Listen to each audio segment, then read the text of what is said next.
क्या आप कभी सोचे थे कि इस तरीके से नीतीश कुमार जी की बिहार से विदाई होगी? कार्यकर्ता हैं, जो नेता हैं, बीजेपी पर आरोप लगा रहे हैं कि नीतीश कुमार को हाईजेक कर लिया गया है। पार्टी कार्यालय के अंदर आपका नाम का जिंदाबाद के नारे लग रहे हैं। वो कह रहे हैं कि अगर आज आरसीपी सिंह होते तो पार्टी का ये दुर्दशा नहीं होता। तो कयास ही लगा सकते ना, क्योंकि हमारी तो कोई बात नहीं है नीतीश बाबू से, कोई भेंट नहीं है। मैंने बता रहा हूँ ना कि नीतीश बाबू को दिल्ली जाना है। मैं तो कई बार उनसे मिलने के लिए समय मांगा हूँ, मुझे आज तक समय मिला नहीं, और जब समय मिलेगा मैं पक्का मिलूंगा उनसे। भूंजा पार्टी का तो नाम हम दिए हैं, पुत्र है निशांत, तो भाई उनको जब आप उप मुख्यमंत्री के पद की बात कर रहे हैं तो मैं तो बोल रहा हूं कि भाई उप मुख्यमंत्री को मुख्यमंत्री क्यों नहीं। बिहार के मुखिया नीतीश कुमार का जो फैसला है वो फैसला सभी को चौंकाया है। इस वक्त पार्टी में बवाल है, बगावत है। लगातार पार्टी के जो कार्यकर्ता है वो विरोध कर रहे हैं। नीतीश कुमार को राज्यसभा जाने से रोकने के लिए सड़कों पर उतरने के लिए भी तैयार है, लेकिन अब पार्टी में बगावत के साथ साथ एक मांग उठ रही है। मांग उठ रही है नीतीश कुमार के सबसे भरोसेमंद रहे नेता आरसीपी सिंह की वापसी की, और इसको लेकर मंत्रियों को घेरा जा रहा है। पार्टी के अंदर आरसीपी सिंह जिंदाबाद के नारे लग रहे हैं और खूब लग रहे हैं। और इस वक्त हमारे साथ में खुद नीतीश कुमार के सबसे भरोसेमंद रहे नेता आरसीपी सिंह जी है। हम सीधा इनसे जुड़ेंगे।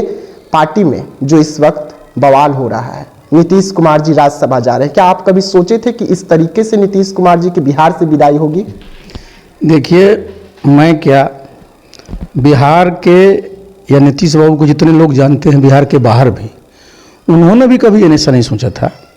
नीतीश बाबू पहली बार केंद्र की राजनीति में नहीं जा रहे हैं ना, ये तो पहले भी रहे, सांसद रहे, महत्वपूर्ण विभागों के मंत्री रहे, और मंत्री रहते हुए एक से एक शानदार काम किया।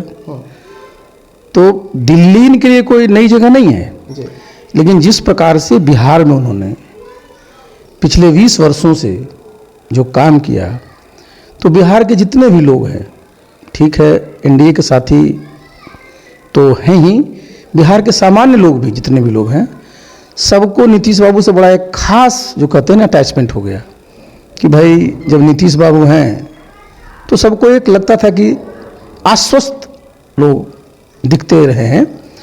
और ऐसे में अचानक सही बात अचानक है।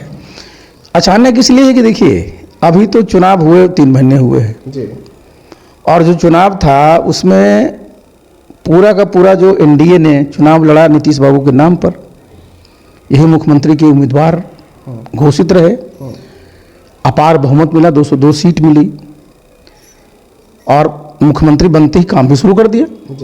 कुछ नई नीतियों की घोषणा भी हुई।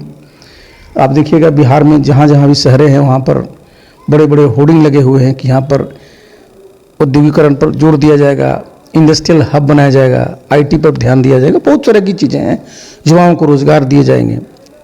और साथ ही साथ उनका जो एक पुराना चिर परिचित अंदाज रहा है कि वो भ्रमण करते हैं, दौरे पर रहते हैं। तो जिले का दौरा भी उनका आपने देखा कि विधानसभा के पहले भी उन्होंने दौरा किया सत्र के, बाद में भी उनका कार्यक्रम फिक्स था। तो अचानक इसलिए हम लोग को भी लगता है कि जब इस प्रकार की चीज़ें अगर नीतीश बाबू के संज्ञान में पहले से रहती तो ये तो कोई हो ही नहीं सकता था। और कार्यकर्ता में जो आप जिस बात की बोलते हैं कि एक जो आक्रोश, कार्यकर्ता को कभी ये लगा ही नहीं।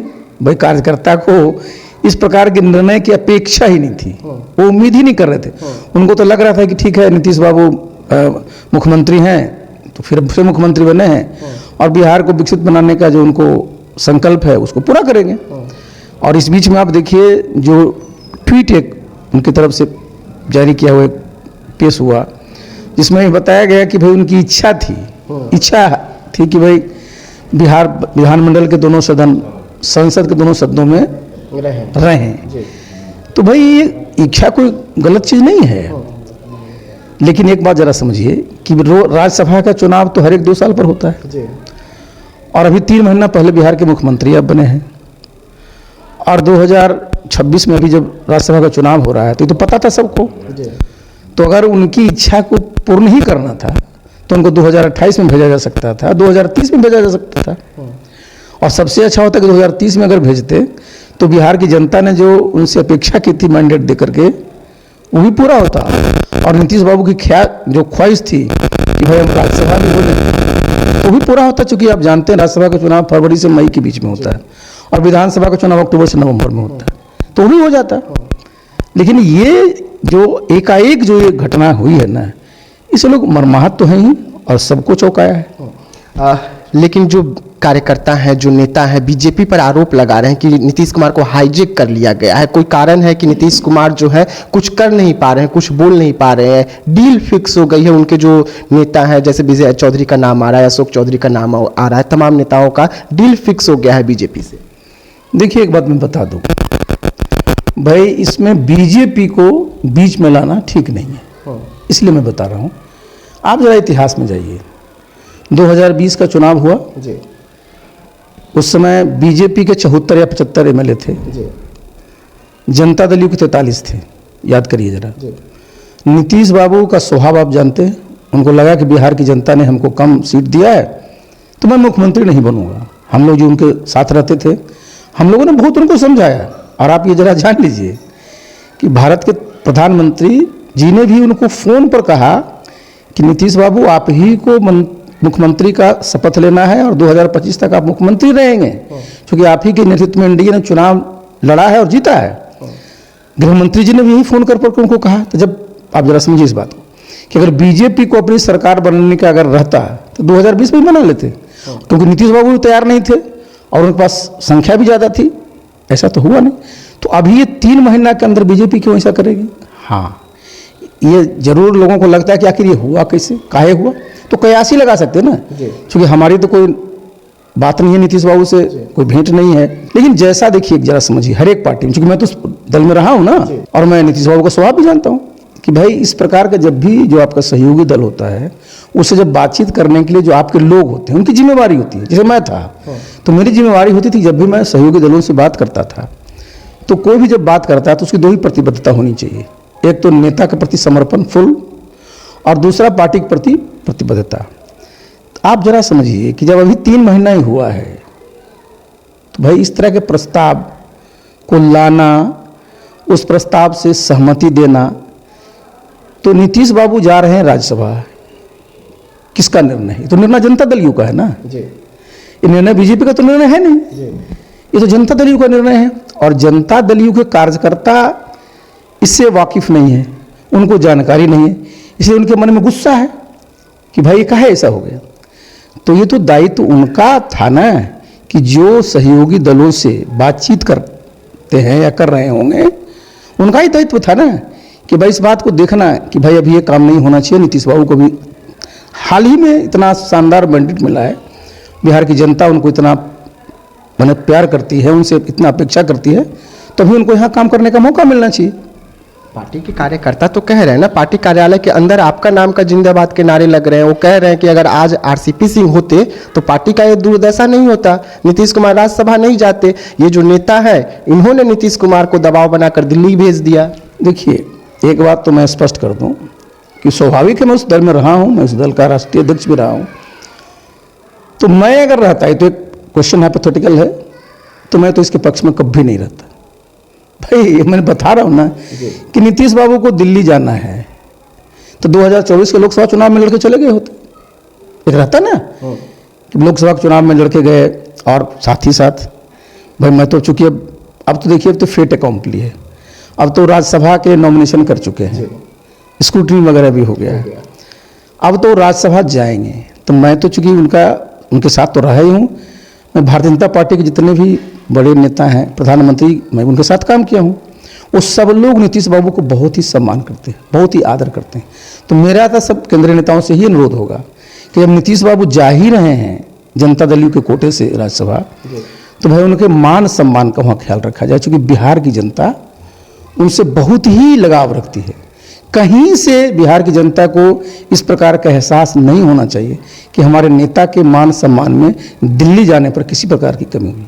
निशांत आज विधायक दल की बैठक कर रहे हैं, युवा विधायक दल की बैठक बुलाए हैं, जिसमें निशांत लीड कर रहे हैं बैठक को, और वो भी पार्टी में एंट्री से ठीक पहले। कल वो पार्टी का सदस्यता ग्रहण करेंगे, उससे पहले आज सुबह सुबह बड़ी बैठक बुला लिए हैं। तो अच्छी चीज़ है ना। देखिए, कल ही पार्टी के जो विधायकों की बैठक थी, सांसदों की बैठक थी, उसमें निर्णय हुआ कि भाई निशांत को राजनीति में आना है, और हम लोग तो शुरू से इस बात को बोलते रहे हैं। तब राजनीति में आने का निर्णय हुआ तो हम लोग तो सब स्वागत करते हैं, और जब आप राजनीति में आए हैं तो जिम्मेवारी तो बढ़ जाती है कि भाई कैसे संगठन मजबूत हो, कैसे हमारे लोग का जो मनोबल है वो बराबर कायम रहे। तो इसलिए जरूरी क्या होता है, राजनीति में सबसे महत्वपूर्ण होता है संवाद। संवाद किनसे करना होता है, आपके जो जितने सहयोगी लोग हैं, आपके जितने जो अधीनस्थ लोग हैं, सबसे जब संवाद करिएगा तभी लोग आपको भी समझते हैं और आपको भी समझने का मौका मिलता है, तो अच्छी शुरुआत है। आप कब जाएंगे नीतीश जी से मिलने के लिए? पार्टी का जो कार्यकर्ता जो नेता मांग कर रहे हैं, तो आपका भी तो इच्छा होगा कि हम भी अपने नेता तो बताया ना, मैं तो कई बार उनसे मिलने के लिए समय मांगा हूँ, मुझे आज तक समय मिला नहीं, और जब समय मिलेगा मैं पक्का मिलूंगा उनसे। इस बीच में कभी समय मांगा जो अभी जो घटनाएं घट रहे हैं? देखिए हमारे तो मांग पेंडिंग है ना, वहाँ रोज रोज तो मांगा नहीं जाता है ना। मैंने भाई हमने तो अपनी मांग रखी हुई है, हमको उनसे मिलना है, जब समय मिलेगा हम जाके मिलेंगे उनसे। भूंजा पार्टी का तो नाम हम दिए हैं, पहले तो हिस्सा था। तो भूंजा पार्टी उस समय नहीं था ना।